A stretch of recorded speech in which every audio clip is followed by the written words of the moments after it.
All right, the gate was 5.7 million. Attendance was 17,500. It was a sellout. What we did was, it was such a good night. It was a hard night to, we did performance bonuses for Cormier, Roundtree, Pettis, and Costa. So no fight of the night. We just did 4 performance bonuses. Who's got the first question? Dana, pretty, as you said, pretty entertaining night. Ended with a incredible finish. Can you talk about, I guess, your reaction to watching that fight play out and kind of where you think DC now ranks all time in the history of UFC? One of the best of all time. This was the right fight for him in that if you think about his career, he steps down from heavyweight to go to light heavyweight because his friend is a heavyweight. So he goes to 205, has an incredible career down there, but has that John Jones thing, And John Jones is, in my opinion, if not the one of the greatest of all time.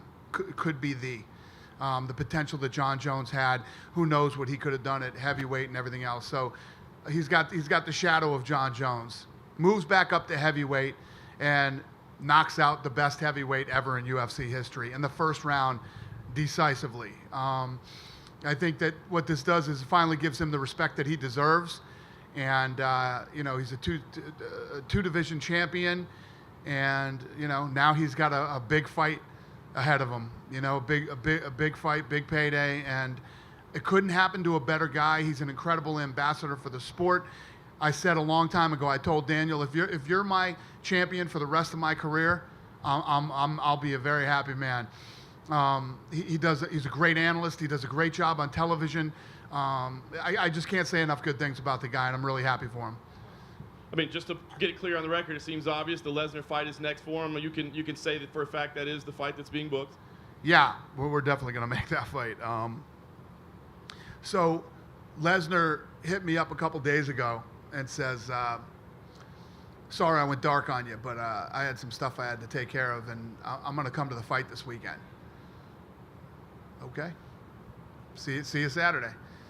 He came here tonight. He was all fired up, if you couldn't tell. I mean, right when he got to my seat on the side, he was acting like a lunatic. He was fired up and excited for this fight. His gut told him Stipe because he felt that Cormier put too much weight on for this fight. He thought it was going to affect him. And it didn't. The second half of the year calendar was announced tonight. Is there a date on that calendar that makes sense for this fight? I don't know right now. We're still, we had this night tonight. We got July 28th, and then we can really start working on the end of the year stuff, September, October, November, December. And last thing on this fight, I mean, it's not the fun side to talk about, but it's real. I mean, there's USADA issues, right? I mean, there's time away, there's, pinning it. So has he been testing? Is he going to be? What can you tell us? So the process has started. They started the process last week. I don't know where they are in the process, but he's going to pop up on the board here soon, nice. Monday or Tuesday, or I don't know. I don't know where they are in the process. Huh? What do you say? That Fighter X wasn't him. There was an anonymous fighter at one point that was listed on the USADA roster. I have no idea. Question. And lastly for me, Dan, I know it was only 48 hours ago, but I want to ask you about Max Holloway. In that 48 hours, have you heard anything new, any medical update? No. We've been, first of all, that fight falls out, so we're trying to figure out, get Holloway taken care of to make sure, he's okay. Then, Cormier falls at the press conference on his back. He was hurt. He hurt his leg. He had to go home. It swelled up. He had to ice it, So he iced his leg, and he called me maybe about midnight, 1 in the morning, and said, I'm okay. I feel good. I iced my leg, and I think I'm going to be okay. I was worried about his back because during this camp, he threw his back out. Yeah, during this camp, he threw his back out and actually didn't train for a minute. And I think that's probably why he put the weight on, too. But I'm just speculating. You're going to ask him those questions. Can you get that microphone? But yeah, so I was more worried. Think about this, guys. Seriously, think about this. So when we're going, forget the abomination of the heavyweight fight that happened. I mean, the card was so good, you just, all right, we had one bad fight. What are you going to do? But when you look at this card, right, and the fights are all, going, Pettis looks better than he's looked. It looked like when he was a champion, that's how he looked tonight. The Felder-Perry fight is a war. Those guys are standing toe-to-toe, bleeding all over the place, going at it.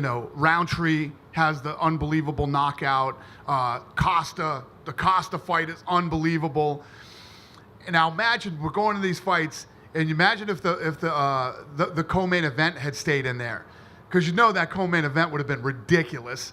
And then the main event, I was sitting there seriously going, this might have been the most epic card that we've ever done. And it's hard to say that because we've had so many great cards, but yeah, it was a good night. It was a good night. I'm happy it's behind me and ready to move on to July 28th. But good night, really good night. Dana, right here. Yeah. So you were in the cage, obviously, with Brock, and you mentioned that he was excited after when he was sitting next to you. What did you think of kind of Brock's theatrics? I mean, we've seen Brock and DC on a card before. They have, there is some sort of relationship there.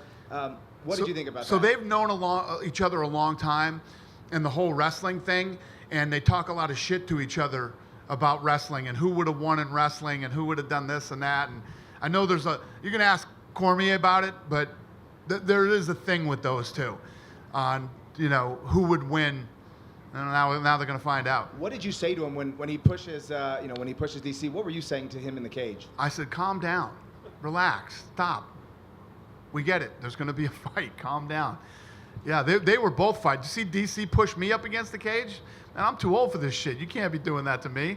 And they were all fired up. Everybody in there was crazy. Then Cormier's little guy starts running over, pushing Brock, and I'm like, this is about to turn into a shit show that the commission is not going to like.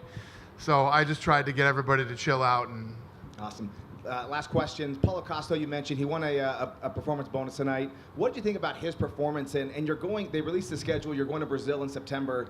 Is he someone that you could headline a card with in Brazil? Yeah, I think that kid is the next big Brazilian star. He's on his way. Good looking, incredible physique, and fights like an animal. And I was also impressed with Uriah Hall. Uriah Hall went out there. Now, the guy that I thought Uriah Hall was going to be at the end of The Ultimate Fighter was the guy that I saw fight tonight. That was the guy that I expected him to be after The Ultimate Fighter. He fought an incredible fight tonight. He was in his face. He was, every time he'd get hit, he'd punch back with 2 or 3 punches, kicks, and it was awesome. Great fight. Dana, right here. Obviously, a tough result for Stipe, but you mentioned his accomplishments. How would you best encapsulate his last 2.5 years about and what he's done for the heavyweight division? Yeah, what he's done has been unbelievable. He broke the record, and in this fight, when that fight started, these guys went right at each other. They stood in each other's face. Both guys kept pressing forward. Nobody was running, staying away. These guys went in and went toe to toe, both getting hit with big shots. And it was, when you want to see a great heavyweight championship fight with what was on the line for both guys tonight, you couldn't have wrote it any better than how they fought. Both of them fought an incredible. I thought that fight was great. Stipe's 2.5 year, yeah, awesome. And Stipe's not done yet. Stipe's one of the best in the world, and he'll be back. Dana, do you feel like going into the fight, it might have been better for you had Stipe won the fight? Just, you look long term. He's going to be around where DC has a date that he's going to retire. And yet, we say that before the fight, and now after that epic event, here we're talking about a massive pay-per-view that is going to be one of the biggest you've ever done. The change so quickly was amazing. Yeah, when we go into fights like this, the old me, over 13 years ago, used to go, oh my God, we need this guy to win and we need that guy to win. I don't even think like that. None of that stuff even crosses my mind. Because this sport's so crazy, you don't know who's going to win and who's not going to win. I thought Saki was going to be the next big, I thought he was going to be the next big thing. You don't know. Anything can happen. And one thing that I've learned over the years is however it plays out is the way that it was meant to play out, and then we just go from there. And I just want to see if you can go into DC a little bit more. What makes him so great? Because you look at him and you say, he doesn't have the great physique like Costa has, and he doesn't seem like incredibly quick, and he's a wrestler, not a boxer, maybe, but he seems like he does everything well. Like, can you put your finger on why he is so good? He's such a unique guy, man, in every way, shape, and form. He's so articulate. He's a really smart guy. I love the way when he's commentating how he can break down a fight and explain it to you. It's almost like Rogan. He's so good. He's great at interviewing people. Then you talk about him as a fighter, right? Yeah, he definitely doesn't look like a fighter.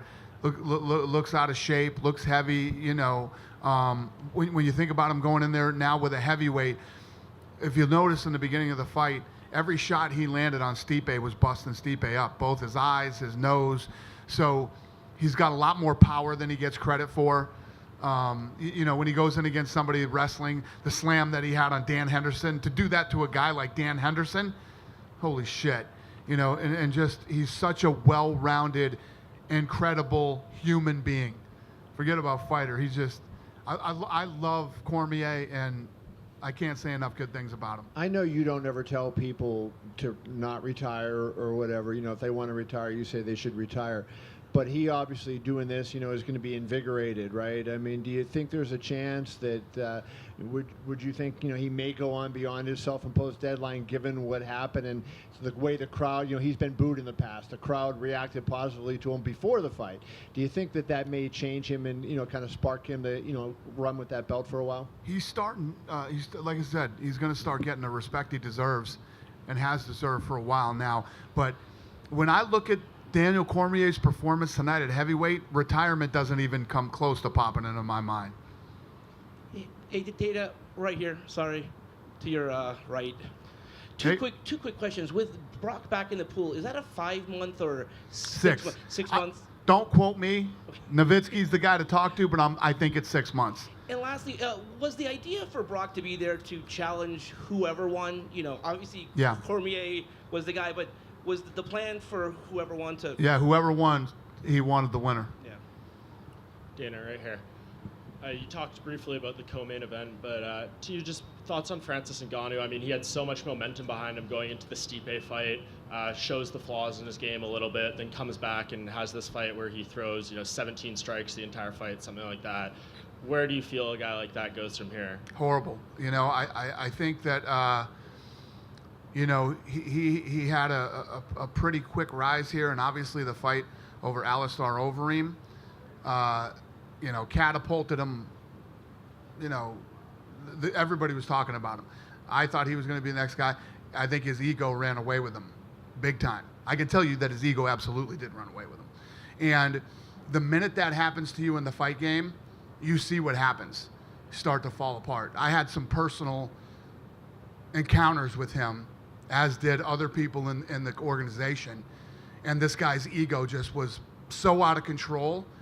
It's like before the Stipe fight, he took off and went to France. Didn't even really train for that fight. And you see the results. Well, then he comes back and he did train, but ego is what hurt Francis Ngannou. And then what about Derek? I mean, he mentioned that his back was giving him some big problems again going in there, and he admitted that he felt that even though he won, his stock ended up dropping. Do you give him any leeway going I don't in there agree. injured? I don't agree that his stock dropped. And that's a problem that he's going to have. He's a fun guy. He's funny. He's, when he gets in there and throws, the fights are exciting. But he always has problems with his back. And that is going to be a problem for him, in there with, you don't want to go in there with a bad back with Cormier or, any of these other heavyweights. And, but I like him, and I don't think that his stock drops at all. He won the fight. If you look at his fights, tell me the last time he was in a boring fight. Tonight. Tonight was the last time he was in a boring fight. And like I said, the card was so good tonight, people will forget about that. And the heavyweight championship was so good, it was immediately erased from people's memories. And I know you don't talk about, matchmaking title shots on the night of the fight, But you're going to ask me anyway? Yes. Okay. Rafael Assunção, he's 11-1 in the UFC. Beat most of the guys in the division. He feels like he should be next for TJ or Who Cody. does? Rafael Assunção. who Okay. won on the undercard. Do you feel like, being 11-1 in this weight class, that he's earned that shot? Yeah, the thing is that you got to remember about Assunção. That's easy to say. Hey, this guy's 11-1. Why hasn't he got this? Why hasn't he got that? That guy disappeared for a while. He had some injuries. He was gone for a while. Then he recently just came back, and he's starting to fight again. That guy never loses. That is true. Who beat him? TJ? Yeah. No, he's a stud. Now he's gotten a little more consistency, and yeah, we'll see what happens. Mike sort of asked my first two questions, but I am from Calgary, and you've mentioned July 28th a couple times. So I'm excited. That's a Fox card, not a pay-per-view, but you are really circling that one as sort of the next big one? Yeah, I'm going. It's my birthday. That's my birthday card. I'm going up and celebrating my birthday in Calgary, and I'm going to that fight. And I'm really looking forward to it. I'm excited. I have owed Calgary this event for a long time, and we got a great card, and that city was really good to us. Very, very good to us, because we went up there. We had one of the best cards we'd ever put together, and literally everybody fell off the card more than once. And I said, rest assured, the card will be great. The card sucked, okay? I was wrong. The card sucked. We owe Calgary this one, and I'm excited to get up there and repay everybody. Dana, to your right, over here. What exactly is Brock's deal with WWE? Obviously, he's still part of their roster. How does that factor into this? He's free and clear to do this fight. Him and Vince have a good relationship, and he's not going to do anything to piss Vince off, and so I don't know the specifics, but he's good. Have you spoken to Vince at all about this? I have not. Do you plan on shooting him a text? I know that you guys are texting buddies nowadays. No, probably not. These guys are aware. He lets him know what's going on, and he's in the loop. Brock is coming off the no contest, which got overturned to against Hunt. How do you feel like he deserves a title shot in this situation? I know some people will probably give you guys some criticism for that. Yeah, listen, people are going to criticize us no matter what we do. But Brock came in, he popped for that thing, but he beat Mark Hunt, who was one of the top guys. He's a former world champion, and it's a fight that people want to see. And it's definitely a fight that Cormier wants. Cormier wants that fight. And I guarantee if Stipe won, Stipe would have wanted that fight too. And just for clarification, he does still have about 6 months left on his suspension, so this couldn't really happen until, I guess, around January, I would imagine, right? So maybe I got to talk to Cormier. We haven't talked about any of this stuff yet, but we will. We'll talk this week about the two belts. What do you want to do? This and that. Maybe he defends his light heavyweight. Yeah, exactly. He said he wants to. You let him do that? He said? Yeah, apparently he's on FS1 since he wants to defend his 205 title before he fights Brock. There we go. He's the guy I would let do that. Thanks, Dana. Dana, right here. You mentioned some Saki earlier on. Where does he go from here, considering now he's 1-2 and he's coming off that first-round knockout loss? Yeah, I don't know. I like the kid. He's fun to watch fight. We'll see what's next. I'll get him another fight. And with DC now the heavyweight champion, he's facing Brock next year. Does that make the Vulcan Gustafsson fight possibly for an interim title fight if that fight's coming way far down the line? No, I wouldn't make that an interim fight. The heavyweight champion is ready to go, and he's got to defend his other title. No. Dana, over to your right at the front. Hey. We didn't get to hear from you after the fights last night. Israel Adesanya put in a spectacular performance to beat Brad Tavares. Just wondered if you could give us your view on his potential in the UFC. I agree. Incredible. The kid looks great. First fight against a real. I wanted to see how he could defend Brad Tavares' takedowns, and he did a great job. Wow. And obviously his striking is phenomenal. I mean, his head movement is striking, the way he moves, everything. He reminds me of a cross between Anderson Silva and John Jones, the way this guy fights. And it's his first fight breaking into the top 10. And now we'll get him another fight, that will help build him. 5-rounder, looked good for 5 rounds, looked strong, never really got tired. So, yeah, I expect big things from that kid. He said he wanted the winner of the Uriah Hall Paulo Costa fight. Does that Is that what he said? Costa versus Adesanya. Sounds like a decent Damn. main event for somewhere. That's that's awesome. I like that he wants that fight. It's probably not the fight that's going to happen, but I like that he wants it. Cool. Just one from me, Dana. Hey. You announced the rest of the schedule for 2018 today. Conor McGregor's camp have been saying that you guys are talking to them about this fight, which could be in an ideal circumstance. When, and where do you want this fight to happen? You know what? I'm not even thinking about Conor till I'm serious. I know they're saying there's talks. We're not talking about a fight right now. Conor has to get through July. He's got to get through whatever's going to happen to him in July. We'll figure that out. I don't know what's going to happen. Is he going to get fined? Is he going to be on probation? Is he going to get this, that? When that's over with, then we'll start talking about him fighting. Good? Thank you guys. Have a great weekend.